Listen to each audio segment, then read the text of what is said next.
Bueno, familias, muy buenos días. Vamos a dar inicio al taller de este sábado. Sí, este sábado nos acompaña María Rosalía Hidalgo Castañeda. Ella es psicóloga del área clínica egresada por la UAM, terapeuta individual, grupal y en el área de adicciones. Ella es terapeuta del staff de Pinar del Bosque y hoy nos va a apoyar dando el taller de apoyo a las familias. Y bueno, pues son todos tuyos, Rose. Gracias, jefe. Buenos días, familias. Buenos días a todos. Bienvenidos una vez más a un sábado de taller de apoyo para familias. Me da mucho gusto tenerlos aquí. Muchas gracias, jefe, por la presentación y también por acompañarnos. El tema de hoy, espérenme, no avanzó. Listo, perdón. El tema de hoy es trastornos por consumo de sustancias y nos vamos a abocar en lo que es el alcoholismo como tema principal, ¿sí? Creo que fue.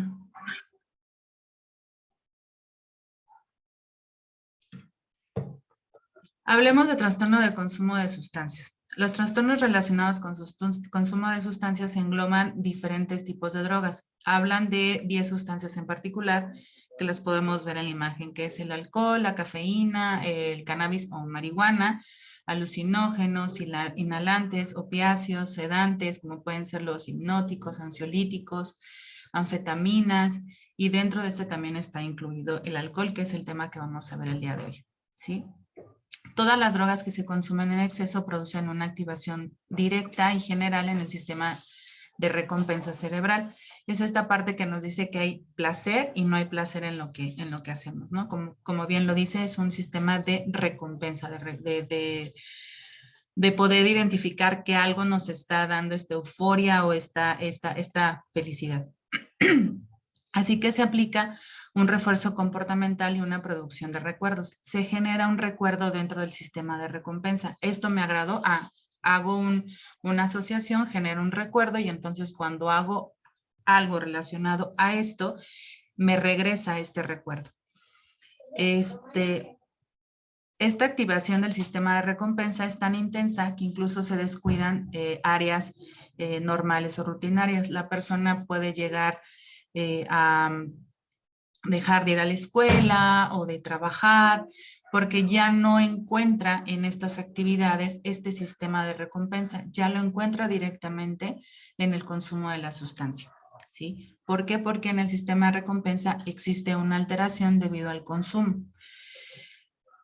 Cuando nosotros tenemos familiares que tienen un poco o nulo control de autocontrol o control de impulsos, estos mecanismos de inhibición cerebral están más predispuestos al consumo de una sustancia, ¿sí?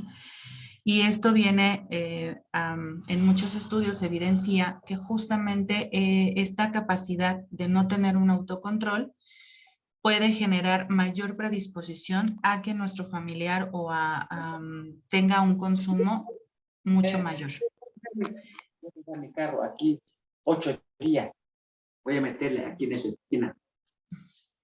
En lo general, todas las sustancias generan cierta recompensa, todas son diferentes, pero como la base general de todas ellas es que genera un sentimiento de placer, ¿no? Esta parte de, como lo dicen los compañeros, este subidón, ¿no? Esta euforia. De acuerdo al DSM-5, que es en el cual nos basamos mucho para ver este tipo de trastornos y hacer un diagnóstico diferencial, él manifiesta que hablan de 2 tipos de trastornos relacionados a sustancias, ¿no? Lo dividimos en 2 grupos. Uno es por el consumo de la sustancia y el otro es inducido por la sustancia. La característica esencial del trastorno por consumo de sustancia es que existe una asociación a la parte cognitiva o comportamental o física.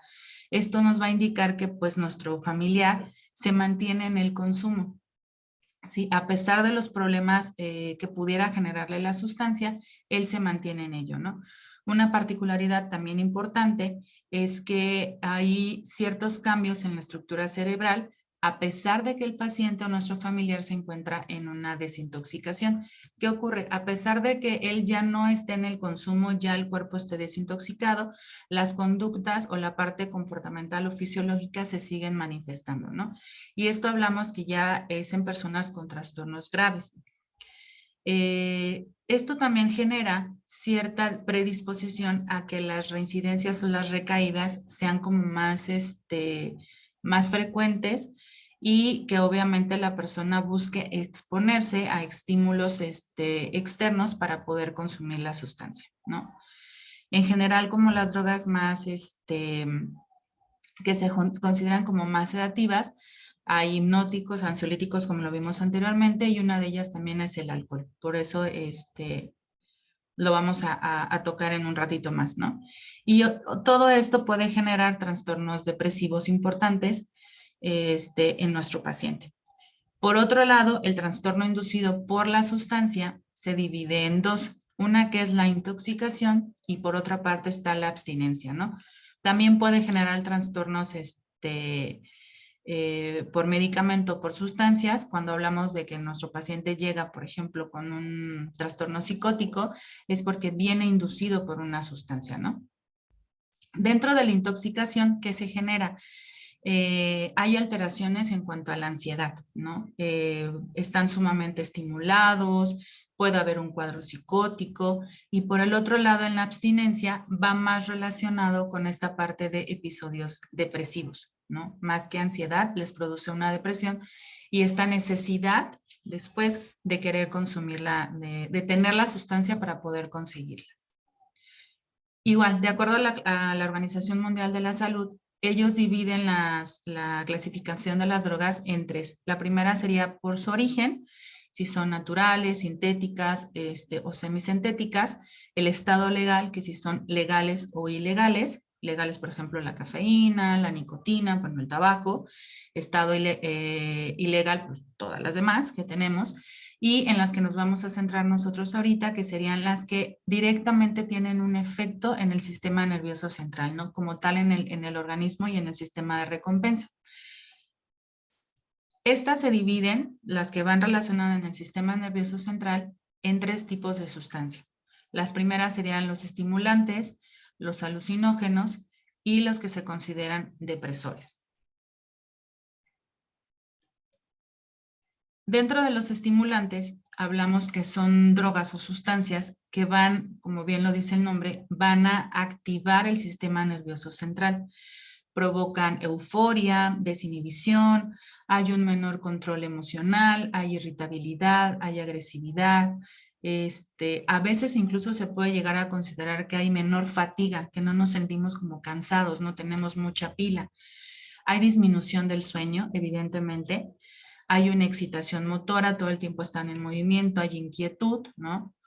Dentro de este grupo de estimulantes, nosotros vamos a encontrar lo que es la cocaína, la anfetamina o metanfetamina y sustancias psicoactivas, ¿sí?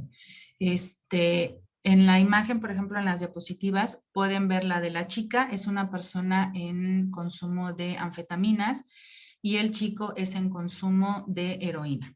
¿Sí? Como pueden ver, el deterioro no solamente es físico, también hay un deterioro cognitivo y evidentemente a nivel del sistema nervioso central. Las siguientes son los alucinógenos. En esta parte los alucinógenos se caracterizan por su capacidad de producir distorsiones en las sensaciones, que es lo que sentimos, ¿no? Esta parte de no reconocimiento de nosotros mismos, y alteran marcadamente lo que es los estados de ánimo y el proceso de pensamiento. Hay mucha distorsión. Hay una amplia variedad de parte alucinógena, normalmente es el hashish, es la marihuana, algunos hongos. ¿Sí? Hay problemas con la parte de la vigilia, esta parte del sueño. También hay conductas repetitivas, ¿sí? Y muy intensas en la parte negativa. Y estas partes de los alucinógenos, al igual que todas las sustancias, también hay una pérdida de memoria, hay una desorientación en cuanto a su persona, al tiempo y al espacio. El que abrió fue don... Y por último están lo que son las depresoras. Las depresoras son aquellas que van a disminuir o van a retardar o aletargar el funcionamiento de nuestro sistema nervioso central. Van a alterar lo que es la parte de la concentración y la memoria, el juicio, esta parte del juicio que es importante, disminuye obviamente la apreciación de cómo nosotros vemos los estímulos tanto externos como internos, produce cierta relajación, hay disminución de la tensión, nos sentimos muy tranquilos, como cierta sensación de bienestar, hasta incluso cierta apatía, ¿no? O sea, con los demás, pero con mucha tranquilidad, ¿no? O sea, como del no pasa nada, muy relajados. Son drogas consideradas depresoras, el alcohol, los barbitúricos, tranquilizantes, todos los que son derivados del opio, que es, por ejemplo, la morfina, ahí por ejemplo vemos el Rubidexol, que es metadona, y podemos ver que dentro de esta parte de depresoras, específicamente en el alcoholismo, todos los organismos que se dañan, ¿no? O que se ven comprometidos, que es el cerebro, el corazón, los riñones, intestinos, los músculos, el páncreas, el hígado, el sistema nervioso central, obviamente el cerebro como tal. Y al lado podemos ver un cerebro de una persona que estuvo en consumo de alcohol, ¿no? Dentro de esta parte de las depresoras, en algún momento también se ha considerado a la marihuana por su potencial, bueno, su principio activo que es el THC, pero bueno, esta más bien es relacionada a los alucinógenos, ¿no?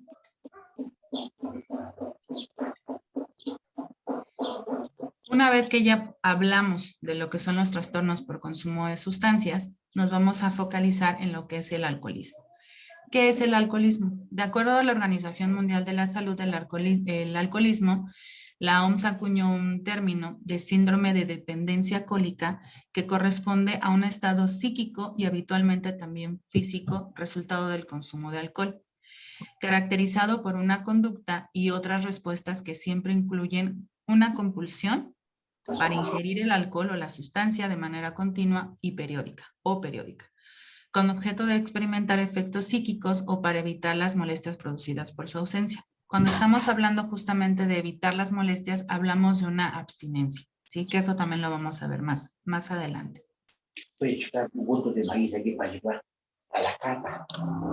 ¿Cuándo hablamos de alcoholismo? Se considera cuando existe un patrón problemático de consumo de alcohol que provoca un deterioro o malestar clínicamente significativo y que se manifiesta al menos por 2 de las siguientes características en un plazo de 12 meses. Ahorita vamos a ver las características. ¿Qué pasa? Existe realmente una aceptación, hasta podríamos decir que muy normalizada, del consumo de alcohol en cantidades excesivas, ¿no? Como un hábito también tolerado socialmente, ¿no? En fiestas, en reuniones, que en una boda, que en unos 15 años, que en un evento especial, una graduación, ¿no? Y el consumo o este hábito de un consumo pues fuerte, ¿no? Es socialmente bien aceptado, no lo vemos mal, ¿no? Porque aparte el alcohol, como ustedes bien saben, es una droga que no está clasificada como ilegal, como tal, ¿no? Entonces, este hecho de ser algo permisivo, algo bien visto, algo socialmente aceptado, ¿sí? Ha contribuido a que el aumento del consumo de alcohol se vaya ya sobre todo a sectores mucho más jóvenes, ¿no? Se han adaptado nuevos patrones de consumo, se ha normalizado, ¿no? El ver, de hecho, hasta en muchas ocasiones el ver a una persona consumir cierto tipo de alcohol, porque también hay diferentes tipos de bebidas, las que son fermentadas, procesadas y demás, como esta aceptación, ¿no? Esta parte de jerarquía incluso. ¿Cuándo sabemos nosotros que nuestro familiar está en un consumo y que se encuentra en riesgo, ¿sí? Como lo mencionábamos anteriormente, para que nosotros pudiéramos considerar que la persona se encuentra en un consumo, en un trastorno de consumo de sustancia, que es el alcoholismo, debe de tener 2 o más de estos 12 apartados, de estas 11 consideraciones que aquí tenemos, y debe ser por un periodo ininterrumpido por lo menos de 12 meses. Se consume, el primero sería, se consume alcohol con frecuencia en cantidades superiores o durante un tiempo más prolongado del previsto, ¿no? Hay ocasiones en que empiezan a incrementar su consumo de alcohol.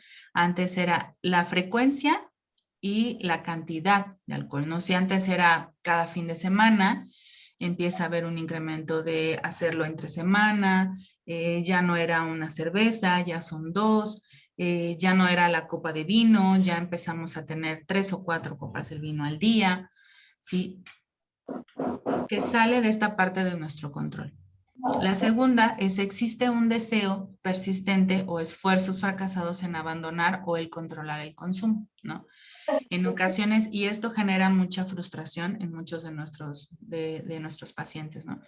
Es que he intentado dejarlo, pasa 1 o 2 meses, algunos pueden pasar hasta 3, 6 meses sin beber, pero cuando vuelven a retomar el consumo, es imposible que lo vuelvan a dejar, incluso incrementan esta parte del consumo. Entonces ellos realmente desean dejarlo, ¿no? O sea, hay como, de hecho, la imagen intermedia donde se ve la persona atada, o sea, realmente nuestros pacientes, nuestros familiares se ven atados a ella, amarrados, ¿no? Con una cadena por estos esfuerzos que siempre tienen o que buscan, ¿no? De meterse a un grupo, de hacer más deporte, de dejar amistades, pero no pueden dejar el consumo. Se invierte mucho tiempo en las actividades necesarias para conseguir el alcohol, consumirlo o recuperarse de sus efectos, ¿no? Lo que platicábamos hace un rato, en lugar de salidas con la familia, actividades académicas o sociales, ellos empiezan a invertir más tiempo el poder conseguir la sustancia, en este caso el alcohol, ¿no? Y el poder consumirlo. Buscan como justificar, ¿no? Su salida para buscar el consumo. Y a veces no es necesario que salgan de casa, ¿no? Bueno, es que vamos a celebrar esto. Es que esto es una ocasión especial, únicamente porque es una ocasión especial. O ya tiene mucho tiempo sin tomar, pero cuando nos vamos a la playa, pues pedimos mariscos y pues los mariscos a veces sin una cervecita no van, ¿no? O sea, ¿cómo se va a tomar sus camarones si no tiene la cerveza, ¿no? Entonces empezamos a justificar y empezamos a ver la forma de realmente mantenernos en este consumo y obviamente recuperar ese efecto que nos genera, ¿no? Porque al final lo que realmente buscamos es tener esta sensación, ¿sí? El 4, por ejemplo, es ansias, un poderoso deseo o necesidad de consumir alcohol. Era lo que decíamos ahorita, ¿no? En los casos más graves, toda su rutina o todas sus actividades van a girar en torno a consumir la sustancia, ¿no? Hay un deseo muy intenso de consumir y se manifiesta con ansiedad, a veces mucha irritabilidad, que era lo que comentábamos ahorita, mucha irritabilidad, cambios comportamentales, violencia, suelen en ocasiones aislarse, no ser muy reactivos,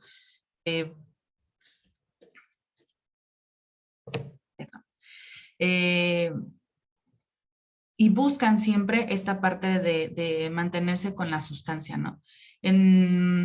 Es importante considerar que los factores externos también son determinantes, ¿no? Y entre ellos es la propia familia. A veces la familia solemos ser facilitadores del consumo de nuestros familiares, ¿no? Facilitador no es únicamente aquella persona que le pueda proporcionar como tal la sustancia de te doy la cerveza, ¿no? Sino facilitamos las vías o el camino para que ellos puedan consumir. Consumo recurrente de alcohol que lleva al incumplimiento de los deberes fundamentales en el trabajo, la escuela y el hogar. Empiezan a tener problemas en el trabajo, dejan de asistir, porque están en este síndrome de abstinencia, se reportan de hoy no puedo ir, pero al siguiente día ya me presento, dejan de ir a la escuela o comentan que van a la escuela y se van a buscar el consumo, hay abandono en el hogar, ¿sí? hay el número 6 sería el consumo continuo de alcohol a pesar de sufrir problemas sociales o interpersonales persistentes o recurrentes provocados y exacerbados por el efecto del alcohol, ¿no? ¿Qué pasa? A pesar de que ellos ya empiezan a tener problemas comportamentales y que a veces ellos realmente logran verlos, ¿sí? Es algo que no consideran, ¿no? Es más este deseo de mantenerse en este estado que les genera el alcohol, ¿no? De euforia, de relajación en ocasiones, de no estar irritables.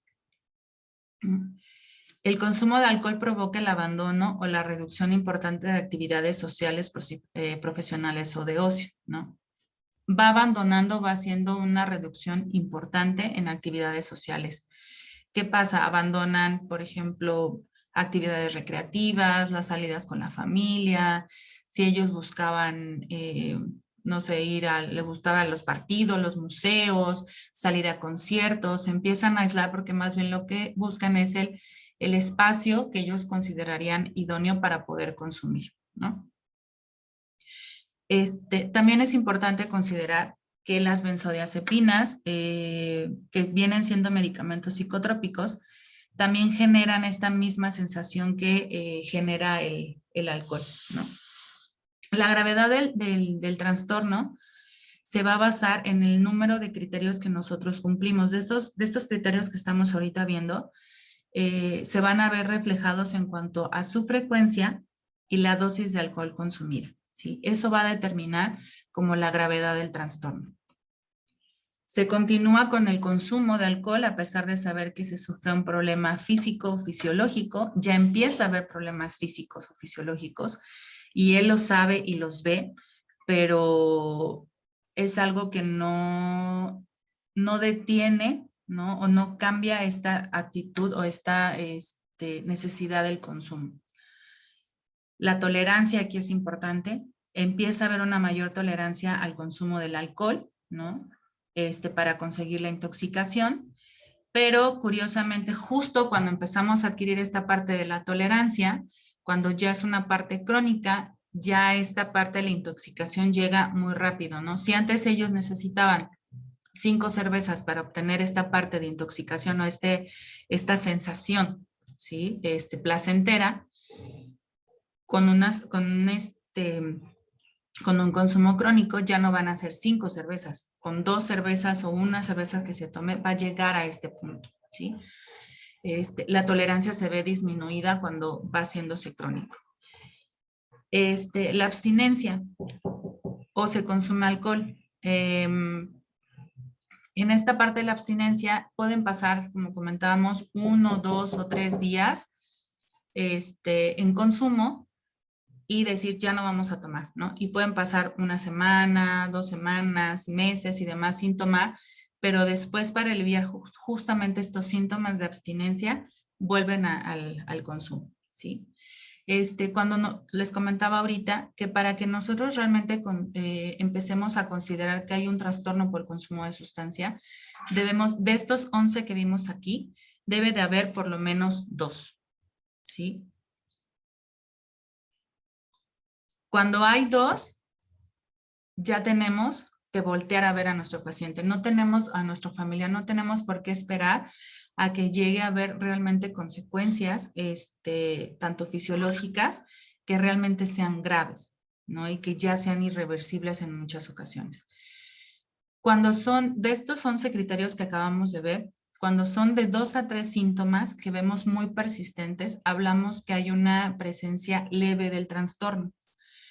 Cuando son de 4 a 5, estamos hablando que ya es algo moderado, ¿no? Y de 6 o más de nuestros síntomas que vimos aquí, estamos hablando que hay una presencia grave del trastorno por consumo de alcohol, ¿sí? Pasamos ahora a cómo es que nosotros procesamos o cómo es que se procesa el alcohol en el organismo. El alcohol atraviesa por el sistema digestivo, ¿sí? Y no sufre una digestión como tal. De la misma forma que lo hace cuando, por ejemplo, cuando comemos algo que nos gusta, ¿no? Algún tipo de alimento. La mayor parte se absorbe directamente a través del torrente sanguíneo. Pero Sí, no y está el se carro afuera, transporta metió el carro. a través del torrente sanguíneo, se transporta por todo el cuerpo y viaja al cerebro. La primera aquí lo importante es cómo va a través del sistema del torrente sanguíneo, llega directamente al cerebro y por eso es que empezamos a tener este tipo de consecuencias al nivel del sistema nervioso central. De entrada, este sistema de recompensa y después este deterioro cognitivo. Muchas veces nos preguntamos, bueno, hoy tomo una cerveza, ya al siguiente día estoy bien, ya no se va a ver nada, ya no tengo ya el alcohol no permanece en mi organismo, ¿no? ¿Cuánto tiempo realmente permanece el alcohol en nuestro sistema? En la sangre, y obviamente tiene que ver mucho con la frecuencia y la cantidad de ingesta de alcohol, ¿no? Pero bueno, en la sangre llega a estar de 6 a 12 horas. En el aliento de 12 a 24, en la orina de 12 a 72 horas, en la saliva de 12 a 24 horas y en el cabello hasta 90 días. ¿Qué? Ah, su madre. ¿Qué, mami? 3 meses el alcohol. Fases del alcoholismo. De acuerdo también a la Organización Mundial de la Salud, se estiman que existen 4 fases que podemos considerar dentro del alcoholismo, que es la fase prealcohólica, la fase prodrómica, fase crucial y fase crónica. La primera es cuando se utiliza el alcohol para aliviar los estados emocionales, ¿no? Todo lo que nos genere una sensación de displacer, ¿no? Aquello que no es bonito, ¿no? O que no se siente placentero. Y la cantidad que se consume va aumentando regularmente. ¿Qué pasa con el organismo? El organismo se empieza a acostumbrar y empieza a desarrollar lo que nosotros le llamamos, recuerden que uno de los criterios era la parte de la tolerancia, ¿no? En esta primera fase, como tal, no hay un decremento en lo que son el funcionamiento en general de la persona, ¿no? Digamos que es funcional el asunto, ¿no?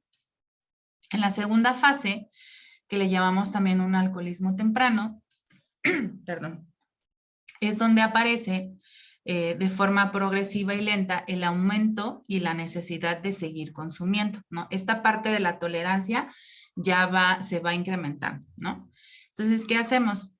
Ya empezamos a ver cuál sería el trago más rápido para beber, o lo empezamos a hacer a escondidas, o empezamos a ver este pensamiento del consumo aumenta, ¿no? Entonces, bueno, ya viene el viernes, podemos ir aquí, podemos ir allá, o bueno, el miércoles tengo que trabajar, pero pues el jueves, o sea, el miércoles tengo que entregar algo, entonces tengo libro jueves y viernes, o el miércoles o el jueves voy a hacer algo, salir con la familia, entonces puedo beber el día martes, ¿no? Para estar bien con ellos el día jueves que voy a salir. Entonces empezamos a buscar ya situaciones para consumir. En muchas ocasiones lo hacemos ya a escondidas y la tolerancia empieza a incrementarse, ¿no? La fase crucial o crítica, también llamada crítica, es donde ya la persona es incapaz de interrumpir el consumo una vez iniciado, ¿no? Empiezo a tomar ahorita y me dan 3, 4 de la mañana y el siguiente día me vuelvo a seguir tomando con el afán obviamente de evitar esta parte displacentera que es el dejar de consumir, ¿no? Recuerden que dentro del trastorno inducido por sustancias hablábamos de la intoxicación y la abstinencia, ¿no? Entonces, aquí, en esta fase crítica, el evitar sentir esta parte de la abstinencia, el displacer, es que nosotros vamos a estar buscando mantenernos en un estado de intoxicación, ¿no? Hay pérdida de control, hay irritabilidad, hay cambios de humor, hay cambios, por ejemplo, en relaciones familiares con la familia, empieza a haber alteraciones en cuanto a las relaciones interpersonales. Y aquí realmente es donde aparecen como muy notoriamente, ¿sí? Porque desde que estamos en la segunda fase, empieza a haber síntomas físicos del consumo, pero en esta fase crucial o crítica, ¿no? Es donde realmente nosotros empezamos a ver síntomas como muy tangibles, como demasiado evidentes, ¿no? Y que aquí es donde muchas veces ya nos empezamos a preocupar, ¿no? ¿Qué está pasando con él? De ahí pasamos a una fase que se llama la fase crónica. Aquí aparece ya como tal súper instaurado el síndrome de abstinencia, que lo hace permanecer en consumo de manera ininterrumpida, o sea, no va a dejar de consumir para mantenerse en este estado de intoxicación. Hay un deterioro severo en lo que es la vida personal, laboral, académica, personal, de alguna forma también empiezan a aparecer muchos síntomas orgánicos, todo lo que hablábamos que afecta el alcohol, el páncreas, los riñones, incluso en esta fase crónica, algunos de nuestros familiares, lo podemos ver, empiezan a cambiar la ingesta de alcohol por, si antes tomaban, por ejemplo, no sé, tequila, cierta marca de tequila, ¿no? Porque era su predilecta y era la que siempre compraba. Ahora empieza a comprar alcohol que sea mucho más barato, ¿no? Para poder tener una mayor, entre afluencia económica para poder comprar el alcohol, ¿no? Porque además ya empieza a haber problemas económicos en ellos. Y justo en esta fase crónica, era lo que platicábamos hace un rato, viene pues hasta paradójicamente viene una disminución en la tolerancia del alcohol, ¿no? Al inicio, no sé si creo que es el criterio 8, habla de esta tolerancia, ¿no? Hay una tolerancia al alcohol, empiezan a beber más, tardan más, si antes eran 5 cervezas, ahora son 8, si antes era una botella, ahora son 2 botellas.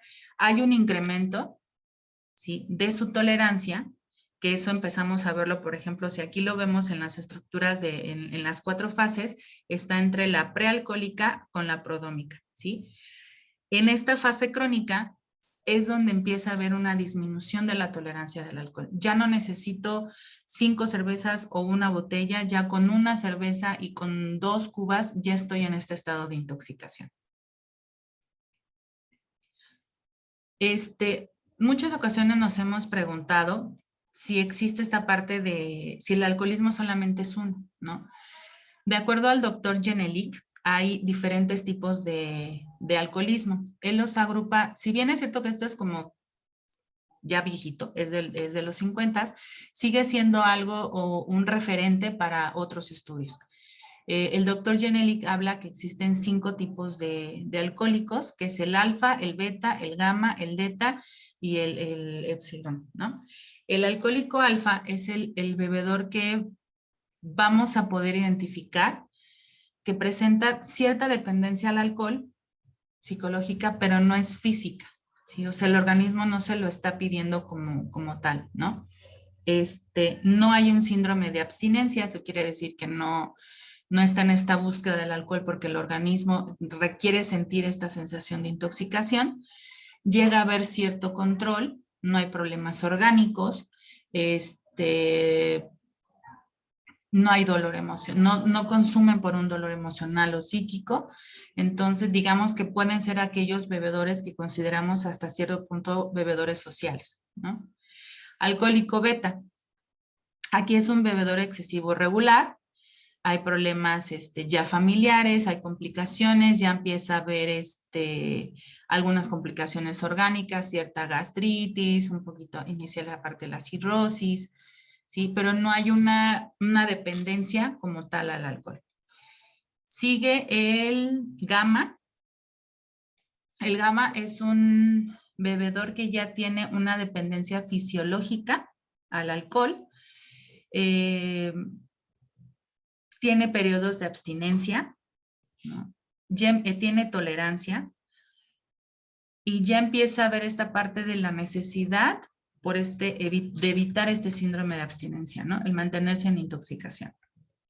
El delta, el bebedor delta, es aquella persona que ya tiene ya son incapaces de mantenerse en abstinencia, ¿no? O largos periodos de abstinencia. Si antes eran de una semana o dejo de beber 2 semanas o solamente bebo cada 15 días, todo el fin de semana, pero cada 15 días, ahora estos espacios se reducen, ¿no?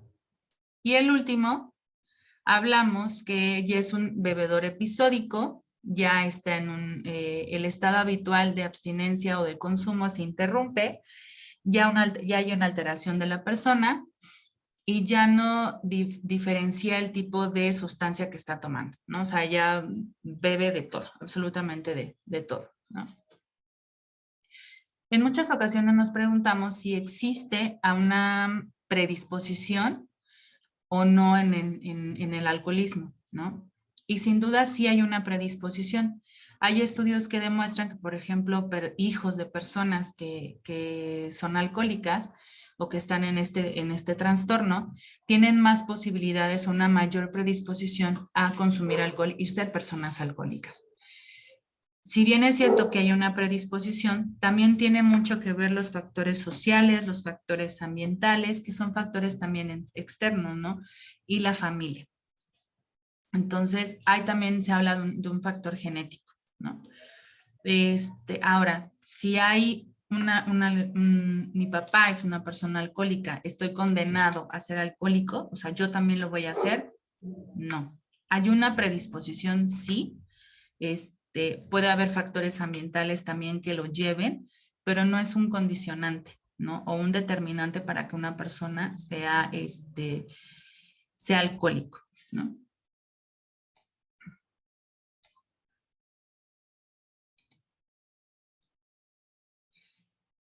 Pasamos a lo que es el síndrome de abstinencia. Los síntomas aparecen cuando se detiene la ingesta de alcohol luego de un periodo de ingesta en exceso. La gravedad de los síntomas de la abstinencia de alcohol puede variar. En los casos más graves, el trastorno puede ser mortal, ¿sí? Hablamos que hay 3 tipos de síntomas.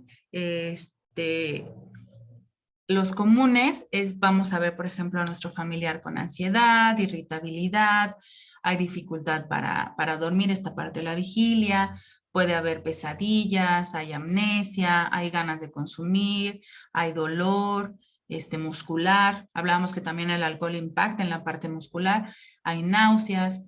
En otros síntomas que son un poco atípicos, ¿no? Hay vómitos, hay diarrea, hay sensibilidad a la luz, al sonido, tenemos taquicardias, hay temblores, ya se compromete la parte física, ¿no? Hay hipersudoración, ¿no? Entonces, buscan de alguna forma sacar esta parte de la intoxicación y los síntomas severos que podemos encontrar, hay hipertensión, alucinaciones, psicosis, empiezan a escuchar voces, esta parte del delirium, por ahí podemos ver la imagen. Hay problema de sueño, hay pérdida de confianza, hay convulsiones, hay confusión, hay desorientación, puede haber terrores nocturnos también. Con la abstinencia del alcohol, como es muy desagradable para el familiar o para el paciente, las personas pueden buscar el seguir consumiendo, el mantenerse en este estado de intoxicación, evidentemente buscando evitar todo esto que tenemos aquí, ¿no? La ansiedad, irritabilidad, posibles vómitos, hipertensión, alucinaciones, esta sensibilidad a la luz, el sonido. Entonces, para buscar realmente evitar toda esta parte, ¿no? En ocasiones pueden incluso hasta durar este síndrome de abstinencia, ¿no? O sea, el dejar el consumo del alcohol puede durar semanas, meses, como lo platicábamos, ¿no? Pero una vez que se desarrolla, una vez que nuestro familiar decide tomar la primera cerveza, ¿no? Y hay esta parte de autosuficiencia, de decir, una cerveza y no pasó nada, ¿no? Me pude controlar, sí calmó un poco mi ansiedad, este síndrome de abstinencia, porque al final de cuentas le di una probadita, ¿no? Va a estar tranquilo y a lo mejor sí realmente en esta primera cerveza no pasa nada, ¿no? Pero eso le va a permitir a él saber que tiene un falso autocontrol, ¿sí? De bueno, pasó una y pude contenerme, pude tener el control, ¿sí? Empieza a hacer esta parte de ser permisible, ¿sí? Y una vez que desarrolle este patrón repetitivo de sí puedo, no pasa nada, empieza obviamente a aumentar el consumo de la sustancia y evidentemente pues ya el deseo intenso de consumir o esta necesidad de querer consumir lo va a llevar a tener una ingesta ya de manera grave, ¿no?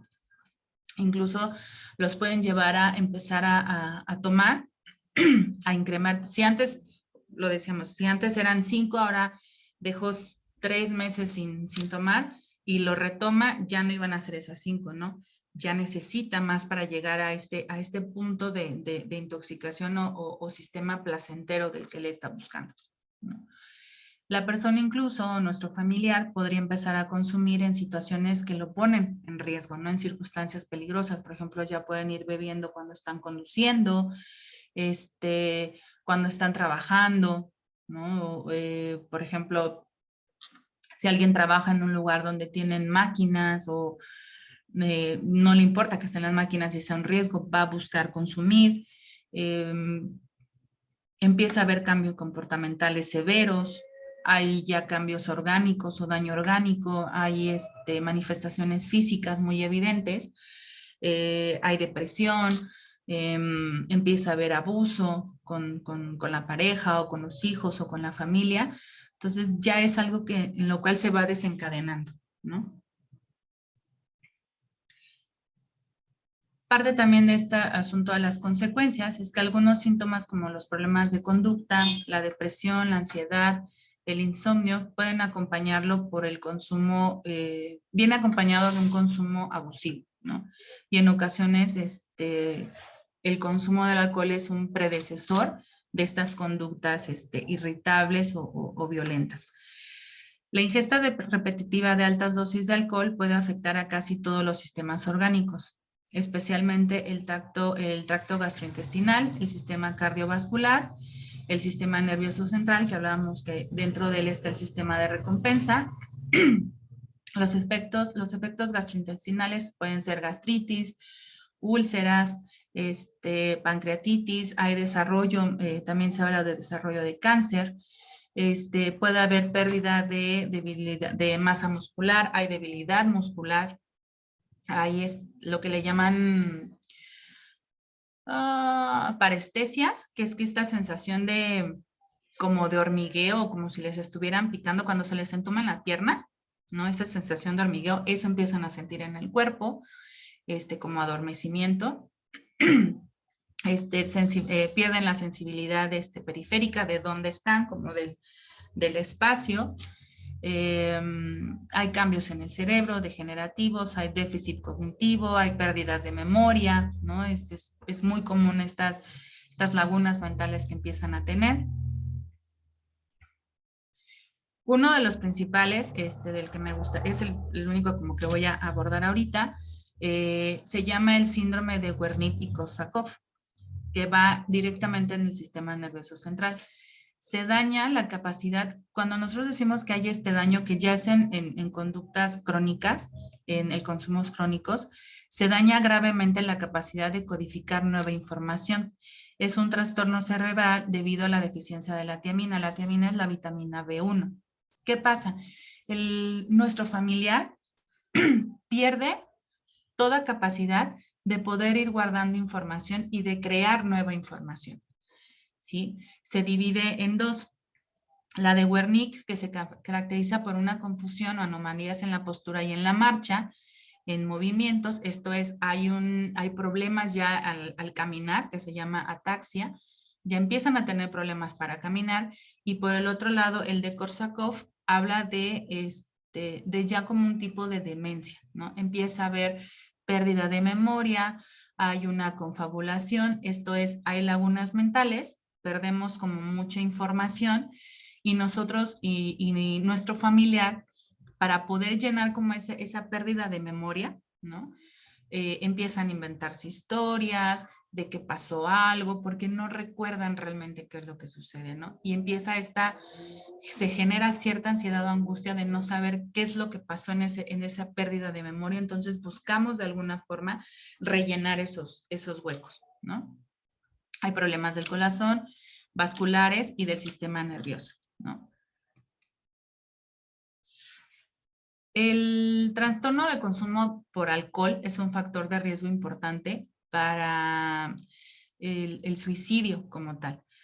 Durante una intoxicación grave puede llegarse a llegar a un estado depresivo severo y llegar a esta parte de la toma de decisión de un suicidio, ¿no? También existe, es uno de los trastornos el consumo de alcohol más predominantes en las tasas de suicidio, ¿no? Tanto en hombres como en mujeres. La decisión para abandonar el consumo suele responder a una crisis y es probable que se acompañe de semanas o meses de abstinencia, seguidos de periodos limitados de bebida controlada o no problemática, lo que decíamos hace un rato, ¿no? El saberse que puede tomar una cerveza y que no pasó nada, lo empieza a ser más permisible con el mismo, ¿no? La siguiente puede ser que en la siguiente fiesta o reunión familiar no sea una, sino sean 2 cervezas y él va a saber que aún así vuelve a tener el control. No pasó nada, fueron 2 y me mantuve en ese control, no me excedí de ese punto.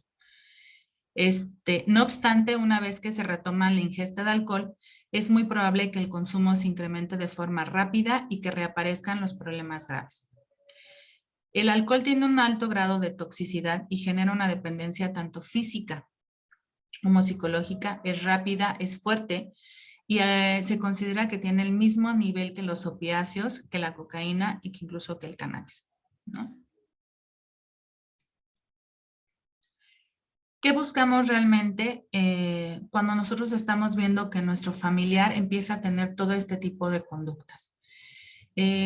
Como sabemos, cualquier tipo de adicción, llámese adicción al alcohol, a la cocaína, metanfetamina, la que sea, es una sustancia o son sustancias que dañan como tal las relaciones familiares, sociales, laborales y que hay un decremento en la persona.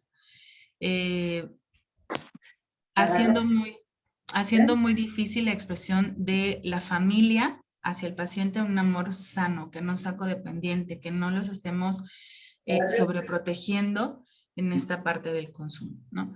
¿Qué se busca o qué tenemos que buscar para nuestro familiar? Tiene que haber un tratamiento integral donde debe haber una red de apoyo para nuestro familiar, debe haber un tratamiento psiquiátrico, debe haber farmacología involucrada, ¿no? Que nos ayude justamente a nivelar todos estos procesos del sistema nervioso central. Tiene que haber un tratamiento psicológico, debe estar en grupos de ayuda, AA, NA, de los que consideren. Debe haber esta parte también de la espiritualidad y actividades recreativas saludables, ¿no? Retomar esto que él deja, ¿no? Ya sea deporte, la convivencia con la familia sana. Algo que es bien importante para nuestros familiares también es esta red de apoyo que ellos van a tener.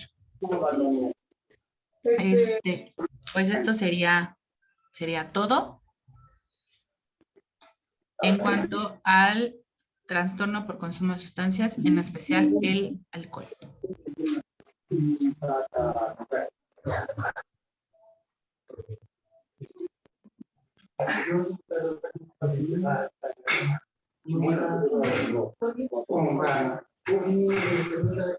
No sé si tengan alguna pregunta.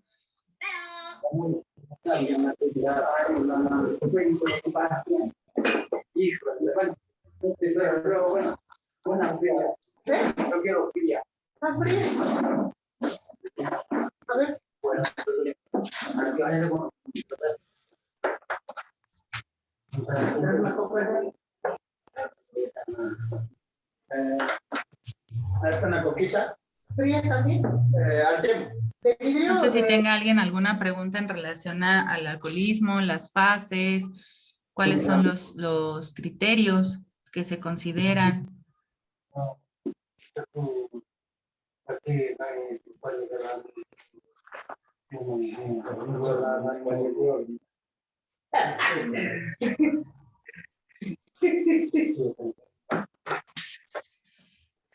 Ale.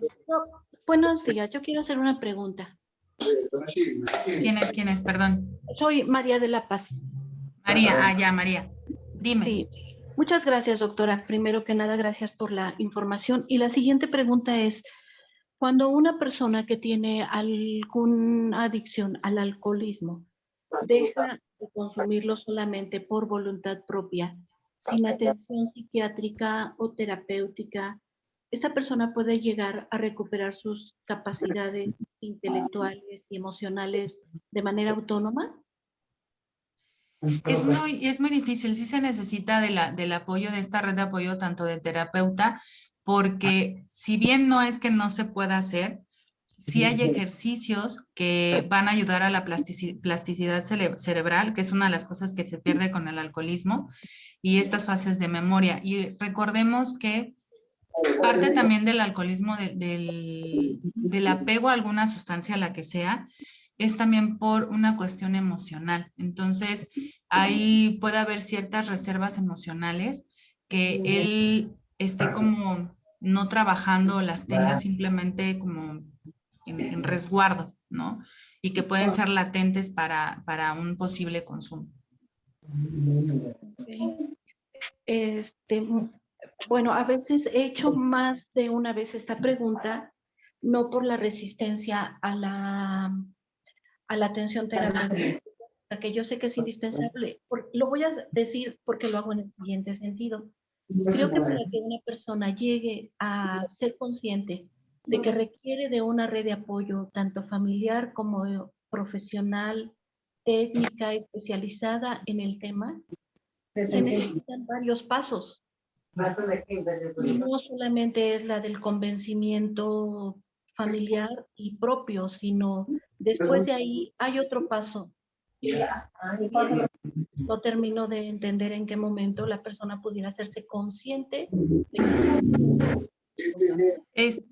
Dame un segundito, María de la Paz. Celia, te pido un favor si pudieras apagar tu micrófono.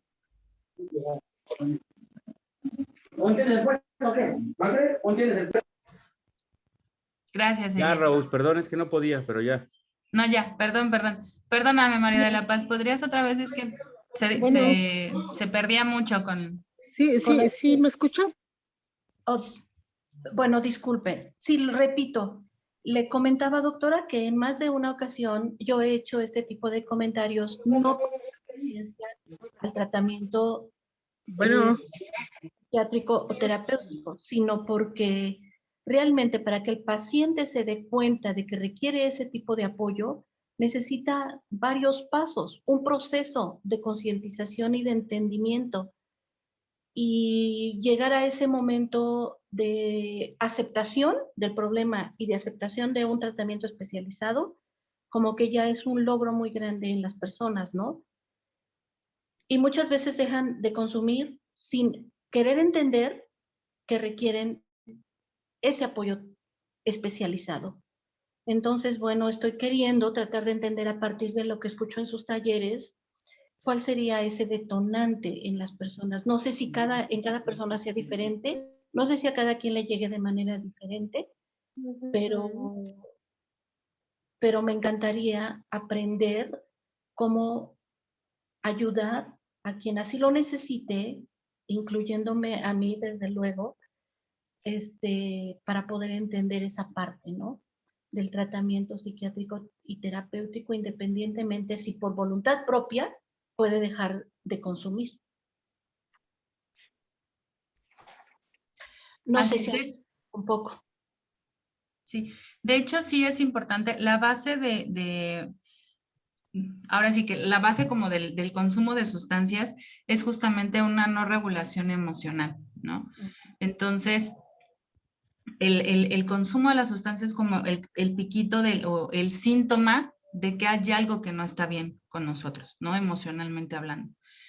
Entonces, cuando una persona deja por decisión propia, ¿no? Sin ningún tipo de apoyo o contención, dejar el consumo, es simplemente estar evadiendo de alguna forma toda esta cuestión emocional que no se ha trabajado y que la dejamos, lo veamos mucho como lo dejamos ahí encajonado y que en algún momento se puede volver un detonante. ¿Sí? Sí. Bueno, muchísimas gracias por su comentario. Que tengan muy buen día. Felicidades y gracias a todo el equipo. Gracias, María. Ale. Hola, ¿qué tal? Buenas tardes. Hola, Ale, buenas tardes.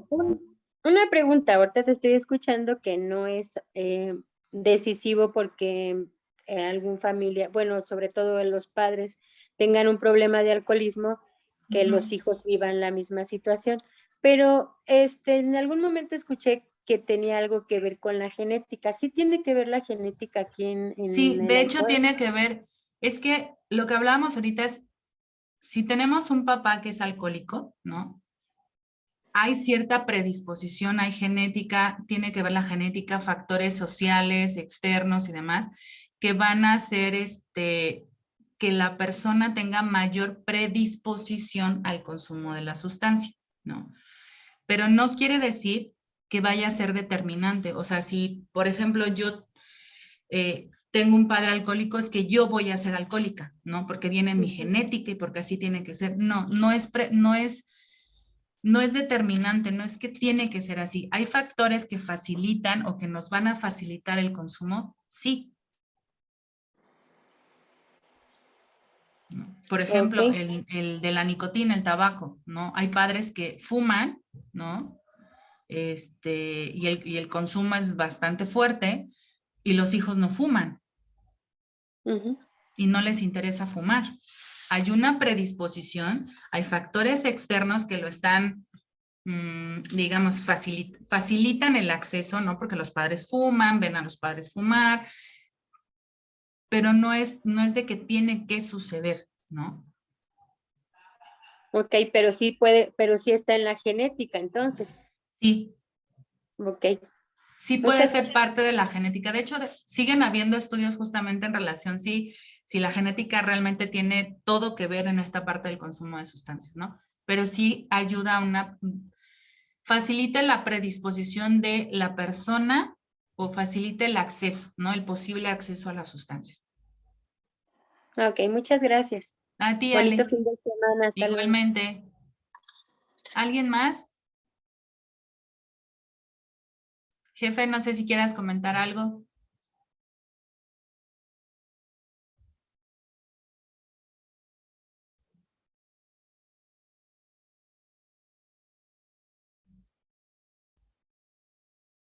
Jefe.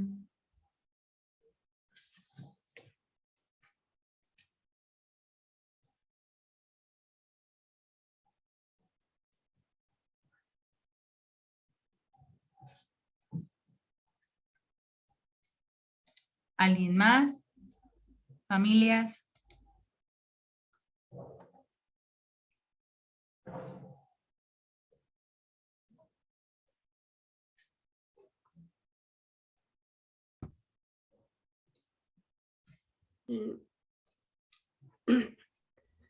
Por ejemplo, los problemas que genera el alcohol, como la psicosis, ¿sí? Las agresiones físicas, la violencia, todo eso que genera el consumo de alcohol.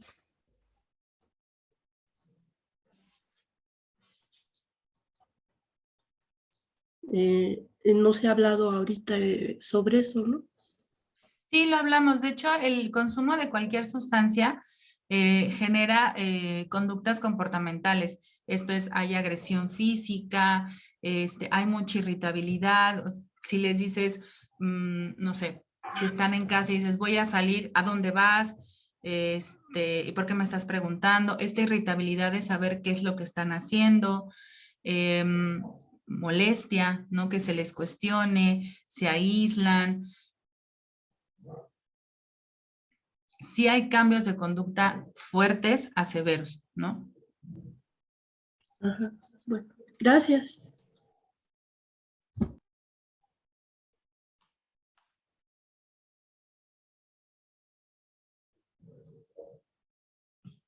Hay cambios, por ejemplo, también en la forma de alimentación,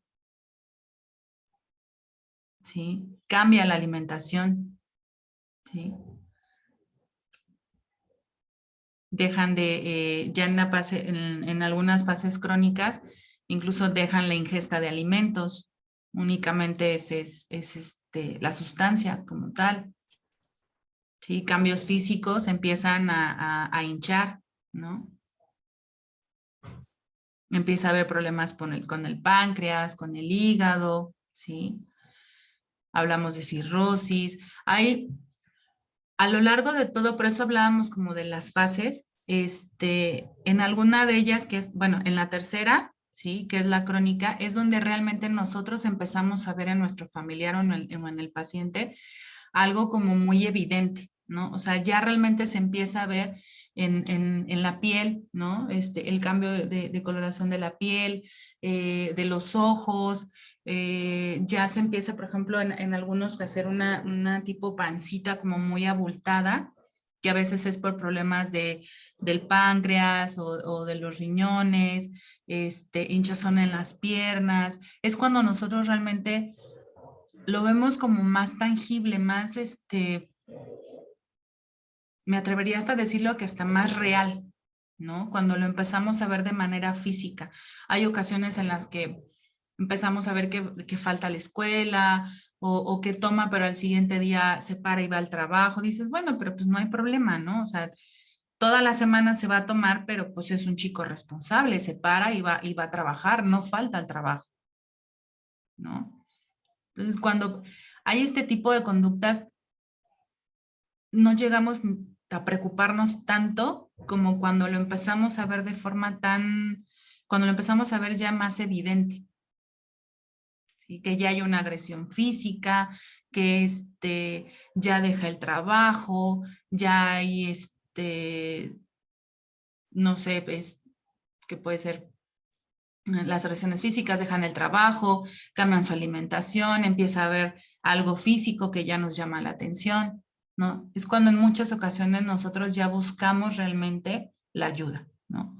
Y dejamos de lado como todos los criterios. Por eso hablamos al inicio de este manual del DSM-5, son 11 criterios para nosotros realmente poder empezar, nosotros ver que realmente nuestro paciente, nuestro familiar, algo no está bien con el consumo del alcohol, debe tener mínimo 2 de los 11 que se presentaron.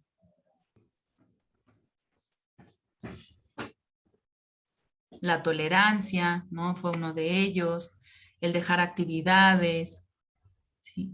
Y a veces nos dejamos ir hasta que ya son 6, 8, 9, 10, 11 de las que se están presentando ahí, ¿no? Que ya hablamos de una fase grave, ¿no? De intervención grave.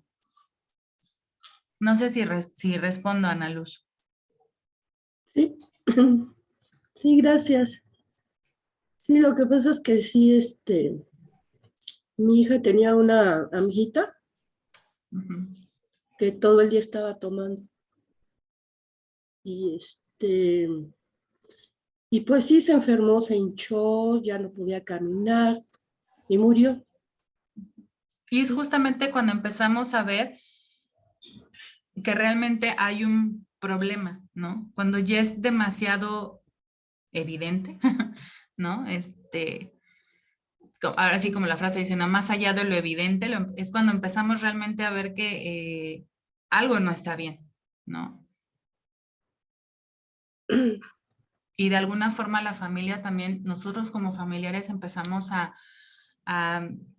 pues a justificar o a encubrir esta parte del consumo, ¿no? Lo que les decía, va y toma todos los días, pero pues se para y va a trabajar al siguiente día sin problema. O sea, realmente es responsable, no deja sus actividades, ¿no? Los fines de semana va y lleva a los niños al fútbol o al básquetbol o convive con la familia, ¿no? Sí, pues, sí, pero ya en casos graves ya no, ni siquiera trabaja, ¿no? Ni nada. Ese es el punto. ¿Por qué dejamos de nosotros intervenir hasta que la situación realmente es tan grave, ¿no? O sea, cuando ya incluso hay daños que pueden llegar a ser irreversibles, ¿no? Hablando desde la parte cognitiva, desde la parte física.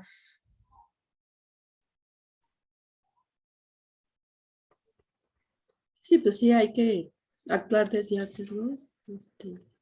Convencer a los enfermos, ¿no? Que están enfermos, pues, porque ellos no se convencen, ¿no? Y que obviamente se ha normalizado mucho el consumo del alcohol, ¿no? O sea, genera incluso hasta cierto estatus, ¿no? Dependiendo lo que estés tomando. Sí. Sí. Pues muchas gracias. No, a ti, Ana Luz. ¿Alguien más? Familias, ¿alguien más que tenga alguna pregunta? Jefe, ¿tú? ¿Alguna comentario? No, pues vamos a darle oportunidad a las familias. Están ahora muy, creo que les quedó muy claro. Buenos días. Hola, Genaro. Oiga, entonces significa que una persona alcohólica es posible que vuelva a recuperarse al 100%. ¿Recuperarse en qué sentido? En el sentido de que si puede hacer una vida normal como la llevaba, digamos, ¿no? Que pueda socialmente poder convivir, que pueda, de alguna manera integrarse a su vida útil. ¿Sí? Sí, o sea, de hecho, parte del tratamiento es que lo podamos ir insertando de manera gradual a su parte familiar, a su parte social, laboral, académica incluso, ¿no? O sea, sí sí se puede empezar a insertar, pero si la pregunta va enfocada de en algún momento puedo consumir algo de manera controlada, es no. De solamente en ocasiones especiales, así de súper especiales, tomarme una cerveza o tomar con una copita, nada más, por ejemplo, en Navidad o Año Nuevo, es no. Yo quisiera agregar algo. Sí, jefe. A ver si entiendo bien la pregunta de Genaro. Sí, en la medida obviamente, de qué tanto fue afectada la persona, ¿no? Porque si hay ya algún tipo de daño hepático o así, pues la verdad es de que ya mermaría cómo se desenvolvería él laboralmente y todo eso, ¿no? Pero si no hay ningún tipo de afectación física, en la medida de que el paciente Ni realmente cognitiva. Ujú. se apegue sí, cognitiva, perdón, se apegue realmente al programa, sí puede tener una integración en todos los sentidos, ¿no? Si no sucede esto y solo está como absteniéndose a beber, pues obviamente el carácter, muchas cosas se van a ver afectadas, ¿no? Entonces no hay tolerancia, ¿no? Hay irritabilidad y hay este tipo de cosas, pero en la medida que realmente uno trabaja y se apega al programa y a su proceso terapéutico, pues todo esto va desapareciendo y sin ningún problema puede volver a socializar. Ajá, obviamente con algunas restricciones, como es los primeros meses o tal vez el año, no acudir a fiestas, no haya alcohol en la casa, ni algún tipo de de alcohol que esté cerca de él para que no haya algún tipo de reincidencia. Ajá. Pero si solo está, como le llamamos en AA, en una borrachera seca, es decir, solo dejó de beber y no está llevando un tratamiento, pues obviamente no va a ser tan sencillo. ¿Por qué? Porque el carácter es distinto, va a haber siempre como cualquier cosa que lo va a estar detonando, ¿no? Irritabilidad y todo eso, y obviamente eso no le va a permitir, pues, tener una buena relación con los demás, ¿no? Recuerden que todos los adictos tenemos que reaprender a tener una comunicación asertiva y principalmente a controlar los impulsos. No sé si le quedó si se le respondió a su duda.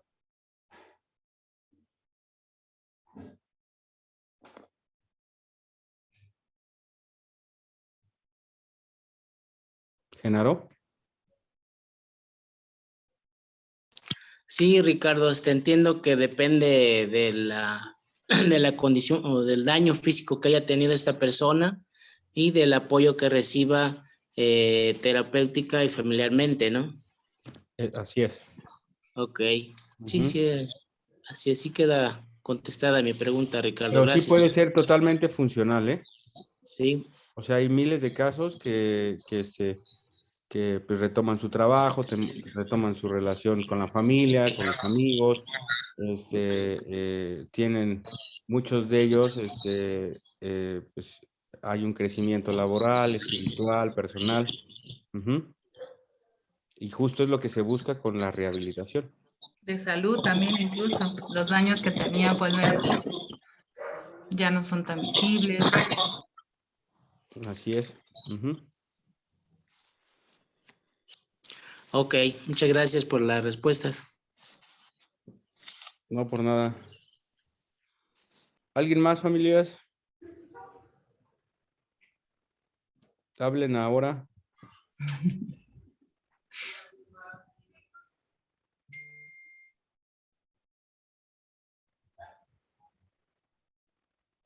Pues creo que no.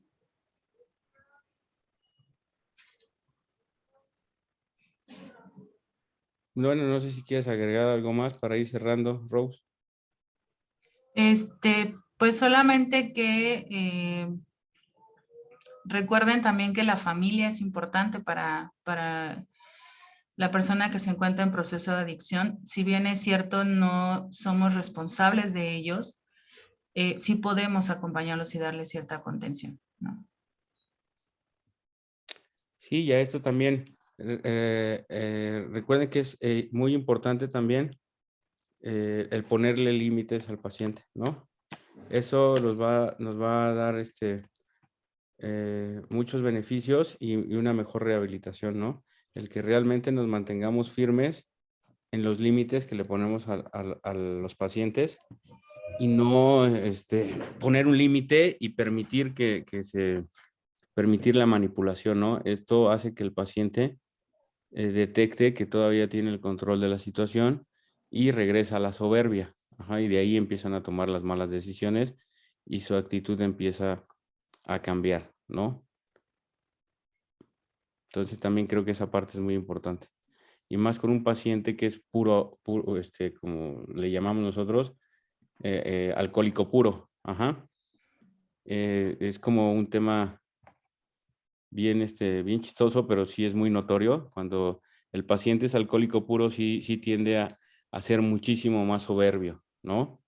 Es muchísimo más egoísta, es más irritable, es más gritón, es más enojón, todo el tiempo está así.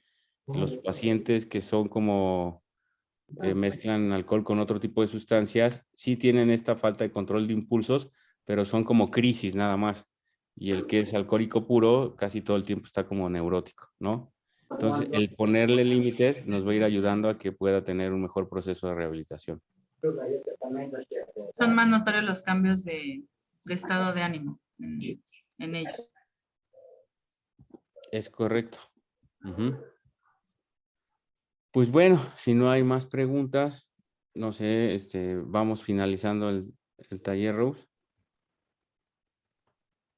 ¿Alguien más, familias? Pues de antemano, pues muchísimas gracias por estar presente en el taller y volverlos a invitar que todos los sábados recuerden que se está dando el taller a las 11 de la mañana, que es importante, que es un apoyo para ustedes en todo este proceso que llevan sus familiares. Así es, que es un taller pensado en ustedes, familias, y que pues en la medida de lo posible aprovechen y no se queden sin dudas, ¿no? Siempre hay que estar preguntando porque a veces nos gana la pena y no preguntamos y nos quedamos con las dudas. Y estas dudas son las que pueden hacer la diferencia en el tratamiento. Proceso. Uh-huh. Pues bueno, si no tienes otra cosa que agregar, ¿no? No. Pues bueno, pues muchas gracias, familias, por estar un sábado más aquí. Les agradezco que se sigan tomando el tiempo para poderlos tomar y que espero que como todos los demás, les vayan aportando muchísimo más para que puedan llevar un proceso más sencillo, ¿no? Y empezar a ver esto como lo que es, como una enfermedad, ¿no? Y eso nos ayuda a tener conciencia y con el amor que todos y cada uno de ustedes le tienen a su familiar, pues esto les siga aportando más herramientas para poderlo apoyar, ¿no? Pues bueno. les agradezco y que tengan un excelente fin de semana. Ricardo, Buenas tardes.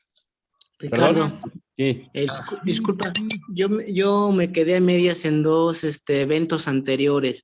¿Eso lo podemos, me puedes mandar el video de los anteriores?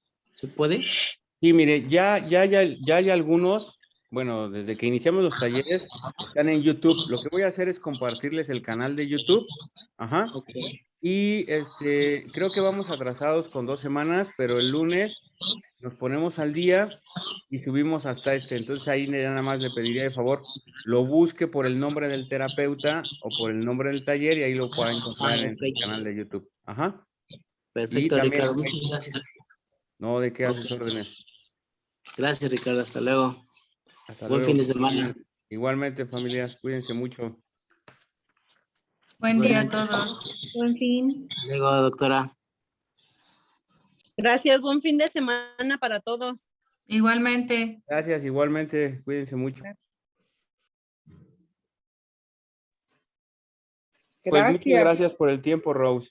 La No, verdad a ti, estuvo muy jefe. enriquecedor tu taller. Muchas gracias.